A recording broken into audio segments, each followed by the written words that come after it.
On n'arrête pas de jouer, hein. Elle a raison. On restera toute la journée, Néina. Pardon? On mangera toute la journée, comme je dis. On mangera tout le temps. Elle est sur la richonna, On mangera physiquement, matériellement et spirituellement. Non, on sort de... On sera dans le kiff, on sera dans le ta'anoug. Tous les malheurs, tous les problèmes, tous les soucis qu'on entend du matin au soir et qui nous rend malades. Qui nous rend malades. Disparaîtront totalement, Be'ezrat Hashem. On continue les chefs et les cheftaines. On continue parce qu'on a beaucoup à voir, Be'ezrat Hashem. Et la montre, je vous dis, elle avance plus vite que mes paroles. J'essaie de parler vite, mais je n'y arrive pas. Alors, il faut aller... Alors, Beshemot, Ishel Yudbet Mazalot. Maintenant, on va essayer d'étudier, la semaine d'avant, on a étudié le chiffre 7. Après, on a étudié le chiffre 8. Maintenant, on va étudier le chiffre 12. Tous ces chiffres-là se trouvent à l'intérieur même de la Menorah et de la Mnatseah. Le chiffre 12, on va le voir plusieurs fois dans la Mnatseah. Il y avait 12 constellations. Je vous invite à compter les lettres des 12 constellations. Télé, d'accord, 3.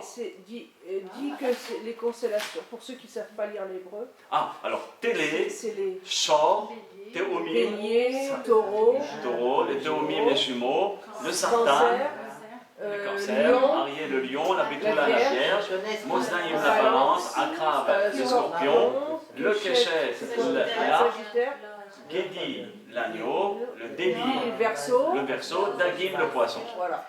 Je vous ai dit tout à l'heure qu'il y avait un rapport entre les 12 constellations et les 12 Shvatim. Et les 12, d'accord, par rapport à la Menorah. Maintenant, comptez les lettres qu'il y a dans les 12 constellations. Vous allez retrouver 49 lettres.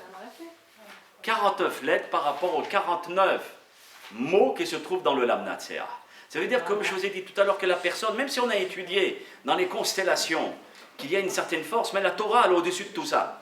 Mais En Mazal Israël, quand on dit En Mazal Israël, ça ne veut pas dire qu'on a la Shkomoun et puis En Mazal Miskel, le pauvre, il est complètement à la panique. Non, le Mazal ne peut pas avoir d'emprise sur toi. Pourquoi? Parce que rien que le Lamnatseah, il te met au-dessus. D'accord? Il maîtrise tout ça. Rien que ça. Mis à part Shabbat, les Tefillin, les Tzitzit, et toutes les brachot, etc. Donc la personne, elle se branche au-dessus des 12 constellations. Aussi, Beshemot, Shel Yudbet Shvatim, Timtsa 49 Otiyot, comme on vient de le voir.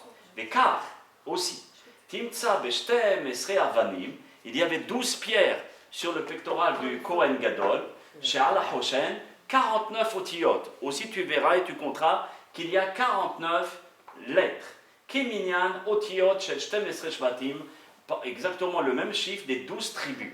Quand on écrit tous les noms des tribus, j'ai voulu le faire mais c'était trop long, d'accord? Tous les noms des tribus, on obtient 49 lettres. Et aussi, les 12 tribus sont en rapport avec les 12 mazalot, et dans les 12 mazalot, vous avez les 49 lettres, d'accord? Donc la personne qui se branche avec la Menorah, il est au-dessus de tout ceci. Rien ne peut avoir une influence sur lui, puisqu'il se place au-dessus. Maintenant, Tfilat Shema, Matspina et Shtem Esrei Ashvatim. Aussi, on lit matin et soir la phrase du monothéisme avec laquelle on commence la journée et on finit la journée. Ki Shema Israël, Adonai Eloheinu, Adonai Ehad. Écoute et comprends Israël. Shema, c'est pas seulement écoute. Écoute et comprends Israël. Hachem Elokeinu, Hachem est ta puissance, est notre puissance. Hachem Ehad, Hachem est unique. Pas un. Un, il peut avoir un autre comme un. Il est l'unicité. L'unicité de Dieu, ça veut dire que rien ne ressemble à Hachem. Maintenant, dans cette phrase, il y a, d'accord, Shema Israël, Hachem Elokeinu, Hachem Ehad, et Baruch Shem Kevod Malchuto Leolam Vaed. Vous avez combien de mots? 1, 2, 3, 4, 5, 6, 7, 8, 9, 10, 11, 12. D'accord? Nous avons exactement les 12 millim par rapport aux 12 tribus, par rapport aux 12 constellations et par rapport à cette fameuse Menorah. Dans Yismihu, on avait expliqué, d'accord, Yismihu, on avait dit qu'elle commençait par un Yud, vous vous rappelez? Et terminait par un He. Le Yud symbolise les 10 Galgalim, les 10 planètes. Les 10 planètes qu'on a étudiées dans le premier cours des constellations sont insinuées dans le terme de Yismehu du Yud, qui se trouve au centre. Ça veut dire que Dieu, qui représente le centre, chapeaute les 10 galgalim, les 10 sphères du monde. Et c'est lui le maître de tout. Contrairement à certains peuples qui pensaient que c'était ces galgalim qui dirigeaient le monde. D'accord ? Et quand quelqu'un devait prendre une initiative, il demandait quelqu'un qui regarde dans les étoiles, à l'astrologue, est-ce que je fais ou je ne fais pas? Et barabonotez-nous jusqu'à présent, les chefs de pays vont aller voir les astrologues pour savoir quel est leur signe, pour savoir s'ils peuvent dire ça ou pas, ou ouvrir un business ou pas ouvrir. Comment? Mais le peuple d'Israël est au-dessus de tout ceci par ce fameux Yud, d'accord, de Yismehu qui représente les 12 Galgalim, le 10 Galgalim, excusez-moi, mais aussi les 10 Galgalim qui sont les 10 planètes qu'on avait vu dans le premier cours, je ne vais pas rentrer. Maintenant, celui qui va lire cette phrase, on avait dit que ça représentait quoi? La phrase du milieu, ça représentait Dieu et Shabbat. Donc Dieu est au-dessus de ces 10 Galgalim et au-dessus de ton Mazal. Et c'est lui qui dirige tout et non pas comme les autres nations. Pardon? C'est la phrase du milieu. C'est ça. Yismehu beranenu leomim, c'est le centre, tu vois, la base de l'Amnatsea, qui lui représente les grandes choses spirituelles. A Yud Tevot Romzim, les Yud Galgalim, Shebahem Sheva Kochve Lachet, d'accord, et dans ces 10, il y a les 7 planètes qui sont Shabtai, Tzedek, Ma'adim, Hama, Noga, Kochav, Levana, qui servent, d'accord, les 7 jours de la semaine. Ça se reflète au premier cours des constellations que nous avons étudiées ensemble. Ensuite, toujours dans ce Yismehu, dans le Kaneaim Tsaï, pourquoi je m'allonge ici? Parce que c'est le centre même de la Menorah, où toutes les autres branches convergeaient vers le centre. Avec Kaneaim Tsaïd, le centre, Yesh Bo Yud Aleph Tevot. Il y a 11 lettres, d'accord, à l'intérieur de la phrase. Pourquoi il y a 11? Par rapport à la Ktoret. Vous savez combien de Ktoret il y avait dans le temple? Il y avait 11 ensemble. 11 ensemble, d'accord? Atsori, Vatziporen, Vahilbena, Valebona, Mishkan Shvaim Shvaim Mane, Mor, Ktia, Vishbolet Nerd, Vecharkom, Mishkan Shisha Asa, Shisha Asa Mane, Kosht, Shnem Asa, Kilufa, Shelosha, Kinamon, Tisha.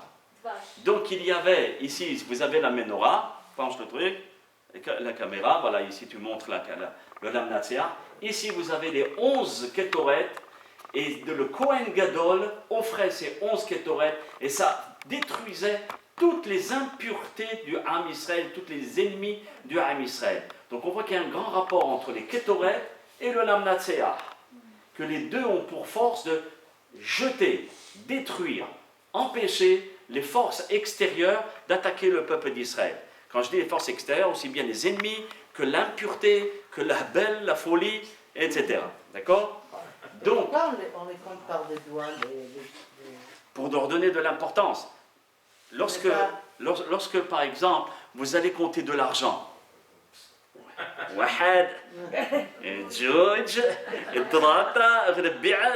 allez prendre chaque pièce et elle va avoir d'importance. Pareil en ce qui concerne les Ktoret. Hatzori, les Tziporen, les Hilbena, je les compte parce qu'ils ont beaucoup d'argent, beaucoup d'importance, à mes yeux comme l'argent, si ce n'est pas plus que l'argent. Parce que c'est 11, c'était une force, c'est quoi les 11? Al-Pi Kabbalah, il y a 11 lumières qui sont rentrées dans l'impureté.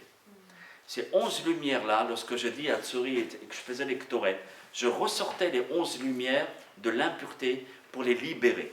C'est pour cela qu'il y a 11 termes dans le Kaddish.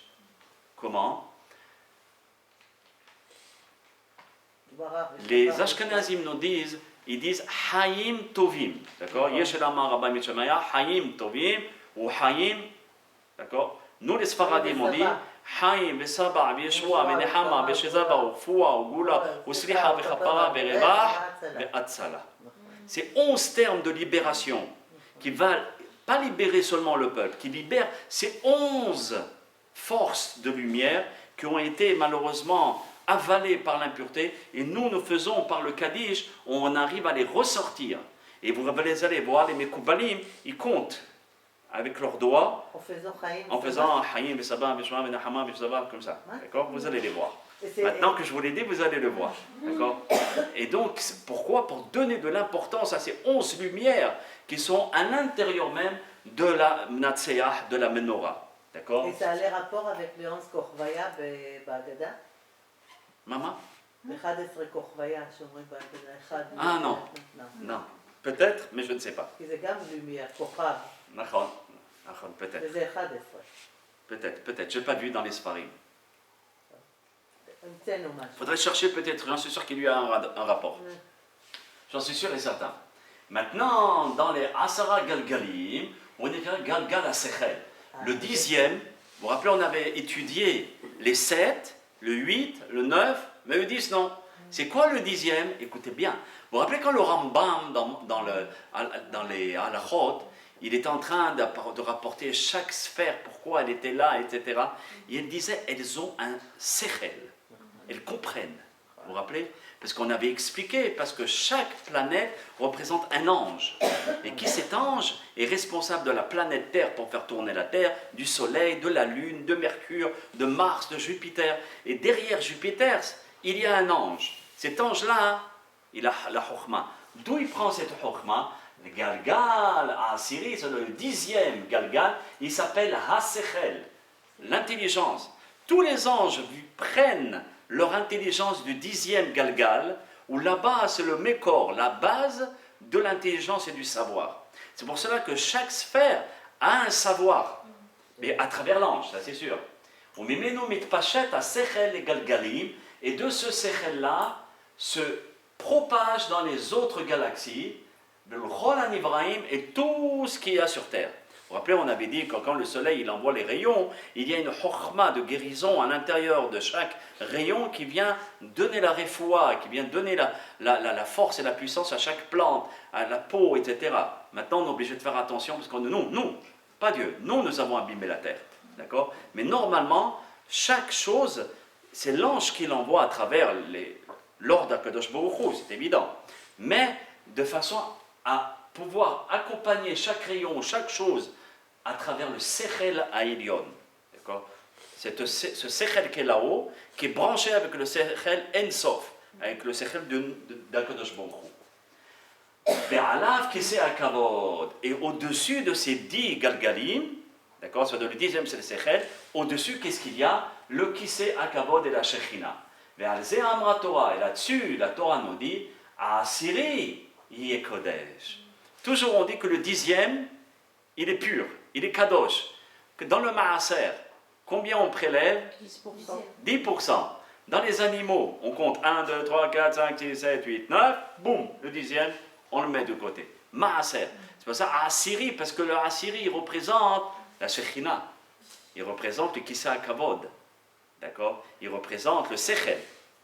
Donc c'est pour cela qu'on dit Asiri et Kodesh. Ah oui, ça ne sort pas tellement bien. Mais Zéus Sod Yom HaKippurim. Et c'est exactement le mystère de Yom HaKippurim. Et quand est-ce que ça tombe Yom Kippour? Chez où? Ba'as Be'asor HaChodesh HaShvi'i. Le 10e mois du 7e mois. Le 10e jour du 7e mois. Viu, d'accord? Yom Kadosh. C'est un jour qui est saint. Vous avez remarqué, il y a les deux. Le 7e mois, 7, le candélabre. Et le 10, qui est la force de la Chokhma, du Sechel, qui sont les 10 Galgalim, et qui représentent le Sechel. Donc, c'est pas pour rien que Yom Kippour tombe ce jour-là, le 7e mois et le 10e jour. Le 10e, pourquoi? Asiri et Kodesh. D'accord? Et le 7, pour pouvoir prendre les 7 lumières qu'il y a à l'intérieur de la Menorah. Dans le Bamidbar, Perek Het, dans la paracha de Béa Alotra, là-bas il est mentionné ceci. On va voir maintenant quelque chose d'extraordinaire. La manière dont la Torah s'exprime, elle insinue à travers son expression un autre langage. Il y a quelque chose derrière. Parce qu'elle ne s'exprime pas comme un être humain normal. Regardez comment elle s'exprime la Torah. Dieu parle à Moshe, les morts, en ces termes. Daber el Aaron, tu parleras à Aaron, ve'amarta elad, et tu lui diras, Beha alotra et anerot, lorsque tu feras monter les lumières, elles moulent en face, peinées de la face, du visage, de la menorah. Est-ce que la menorah a un visage? Et pourquoi on me dit Beha alotra lorsque tu feras monter? Alors nos hachamim nous disent, quand on doit allumer la menorah ou bien la hanoukia, on laisse notre main jusqu'à ce que Beha alotra, la flamme, elle monte. C'est de ce mot-là qu'on l'a appris. Beha alotra et anerot, tu feras monter les flammes. Donc laisse ta main de façon à ce qu'elle puisse monter. Ensuite, pourquoi en face du visage de la menorah, d'accord, le Kohen Gadol était ici et il allumait la menorah. Donc la menorah était en face du Kohen Gadol. Il y a Hirou, ils éclaireront Shivat Anerot, les 7 lumières. 7. Combien de lumières nous avons dans notre visage? 2, 4, 6, 7. Les 7 sens, les 7 lumières. La Torah me dit, maîtrise ces 7 lumières, ne mets pas tes yeux n'importe où. N'écoute pas de la shonara, fais attention à ce que tu vas écouter. Fais attention de ne pas respirer des odeurs qui risquent, surtout pour les hommes, d'accord, quand ils voient les femmes passer, d'accord, puis ils commencent à perdre la tête, d'accord, j'exagère, mais c'est la halakha dit attention à ce que tu vas sentir. Et aussi de faire la bracha. Et lorsque tu vas parler, fais attention de ne pas dire des mauvaises choses ou bien des neboulpés, de salir ta bouche, etc. Ces 7 lumières qui sont sur le visage, c'est eux